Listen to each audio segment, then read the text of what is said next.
नमस्कार दोस्तों, मैं मुकेशप्रीत सिंह फिर से आपका स्वागत करता हूं आपके अपने यूट्यूब चैनल पर। और आज अपने 14 तारीख है, 14 अक्टूबर 2020 और 14वां यहां पर अपने डेली क्विज़ करने जा रहे हैं।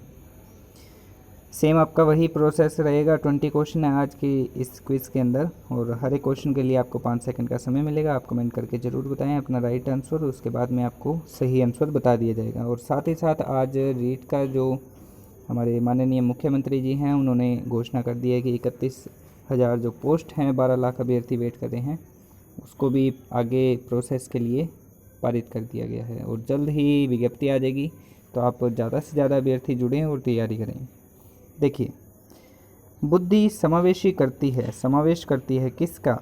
अपसारी चिंतन का, अभिसारी चिंतन का, समालोचित चिंतन का या विचारशील चिंतन का। क्वेश्चन आप सभी ने पढ़ लिया है। राइट आंसर देखते हैं इसका। ऑप्शन नंबर बी, अभिसारी चिंतन का। सेकंड क्वेश्चन देखिए, दुर्बलीकरण जो है वो बाधा है किस स्तर पर? सामाजिक स्तर पर, कार्यात्मक स्तर पर, शारीरिक स्तर पर या शैक्षिक स्तर पर? दुर्बलीकरण जो है, दुर्बल होना,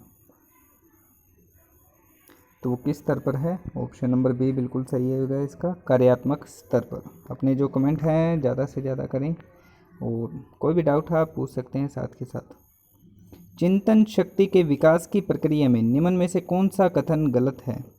4 ऑप्शन आपके पास। ज्ञान व अनुभवों की यथेष्टता, बी ऑप्शन है यथेष्ट अभिप्रेरणा, सी ऑप्शन है यथेष्ट स्वतंत्रता व लचीलापन, फोर्थ ऑप्शन है ऑप्शन डी कम बुद्धि व ज्ञान।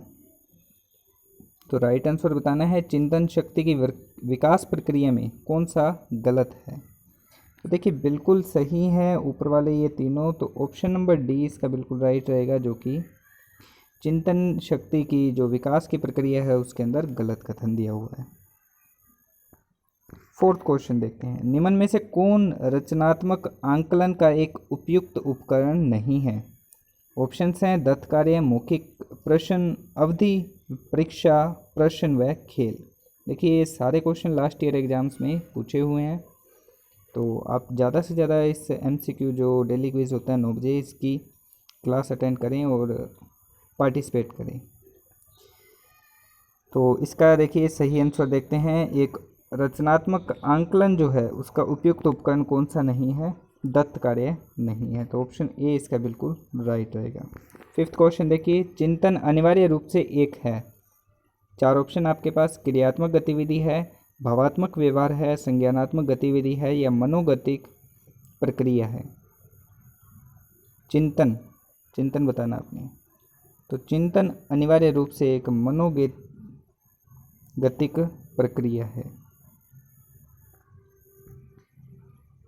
आगे बढ़ते हैं। 6 पे बहुत ही आसान और इम्पोर्टेंट क्वेश्चन है। क्षेत्रवाद का जो सिद्धांत है मनोविज्ञान का, वो किसने दिया था? कुर्ट लेविन ने, मॉर्गन ने, लियोन ने या हेनरी गोडार्ड ने? जल्दी से कमेंट करके बताइए। ऑप्शन आपके पास 4, कुर्ट लेविन, मॉर्गन, लियोन और हेनरी गोडार्ड। तो राइट आंसर कौन सा है? सभी को पता है, कुर्ट लेविन। क्षेत्रवाद का जो सिद्धांत है कुर्ट लेविन ने दिया था मनोविज्ञान के अंदर। अब ये देखिए, एक पद है संवेगात्मक क्रांति। ये जो पूरा शब्द है या पद कहें अपने से, संवेगात्मक क्रांति, यह किस अवस्था से अधिक जुड़ा हुआ है? शैशवावस्था से, बाल्यावस्था, किशोरावस्था या प्रौढ़ावस्था? कि संवेगा के अंदर जो क्रांति है वो अपने बात करें तो किसके अंदर ये पद जो है वो किस अवस्था से सबसे ज़्यादा जुड़ा हुआ है? तो कौन सी है वो? एडोलसेंस है, यानी कि किशोरावस्था। ये देखिए, निचली कक्षाओं में पढ़ाते समय एक शिक्षक को प्राथमिकता देनी चाहिए। 4 ऑप्शन आपके पास कि छोटी क्लासों में जब शिक्षक पढ़ा रहा हो तो किस के अंदर इनमें से किस कार्य या किस विधि के अंदर प्राथमिकता देनी चाहिए? व्याख्यान, दत्त कार्य, कहानी कथन को या समूह चर्चा को? निचली कक्षाओं में तो सभी को पता है कि उसके अंदर जो कहानी कथन विधि है उसका प्रयोग करना चाहिए। आगे बढ़ते हैं क्वेश्चन नंबर 9 पर। ये देखिए, काफ़ी इम्पोर्टेंट क्वेश्चन है कि किस अवस्था को सुनहरी अवस्था कहा जाता है? मानव विकास की किस अवस्था में सुनहरी अवस्था कहा जाता है? कौन सी है वो? शैशवावस्था, बाल्यावस्था, किशोरावस्था या प्रौढ़ावस्था? तो सुनहरी अवस्था की अगर बात की जाए गोल्डन एज की, तो वो कौन सी है? बाल्यावस्था। ये ध्यान रखें आप। अधिकतर जो है इसमें किशोरावस्था करेंगे, लेकिन बाल्यावस्था बिल्कुल सही है। छात्र की प्रयोगात्मक दक्षता के आंकलन का यथोचित रूप कौन सा है? साक्षात्कार, प्रश्नावली, अवलोकन या लिखित विधि? छात्र या छात्रा की प्रयोगात्मक दक्षता के आंकलन का यथोचित रूप कौन सा है? तो राइट आंसर देखते हैं कौन सा होगा। ऑप्शन नंबर सी, अवलोकन। कौशल को सीखने की पहली अवस्था कौन सी है? अगर आप किसी कौशल या स्किल को सीखना चाहते हैं तो उसकी पहली अवस्था क्या होगी? यथार्थता, चालाकी, समन्वय या अनुकरण?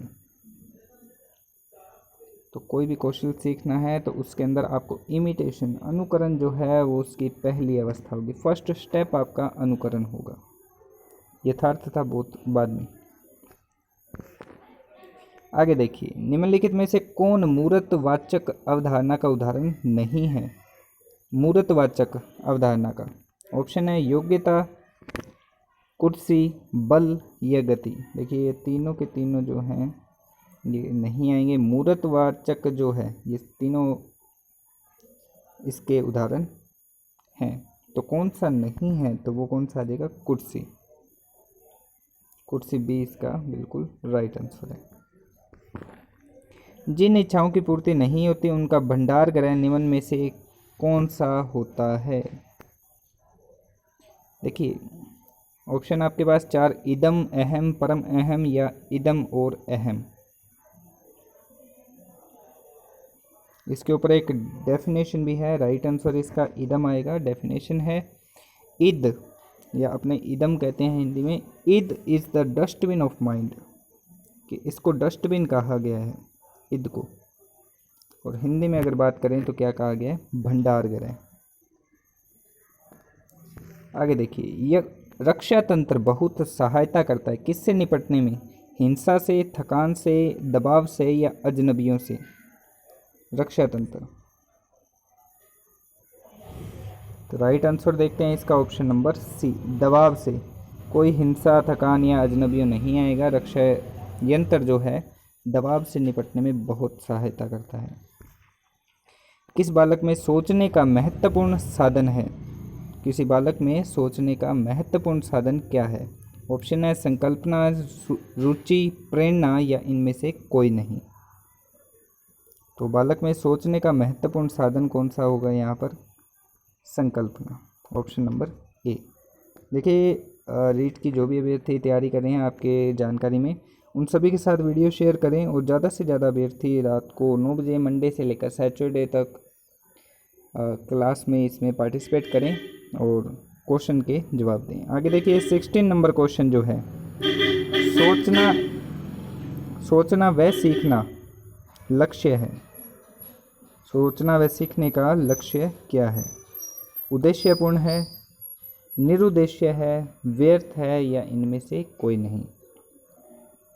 सोचना या सीखना ये जो है इसके लक्ष्य क्या हैं? क्या इसके लक्ष्य निरुद्देश्य है, उद्देश्यपूर्ण है, व्यर्थ है या इनमें से कोई नहीं? तो ये क्या आएगा? उद्देश्यपूर्ण है। आगे देखिए, अधिगम की दृष्टि से प्रेरणा का संबंध किस प्रकार की उत्तेजना से है? प्रेरणा जो है अधिगम की दृष्टि से, ये मैंने कम्युनिटी के अंदर भी पूछा था, ये किस प्रकार की उत्तेजना से है? आंतरिक, बाह्य, दृश्य, अदृश्य?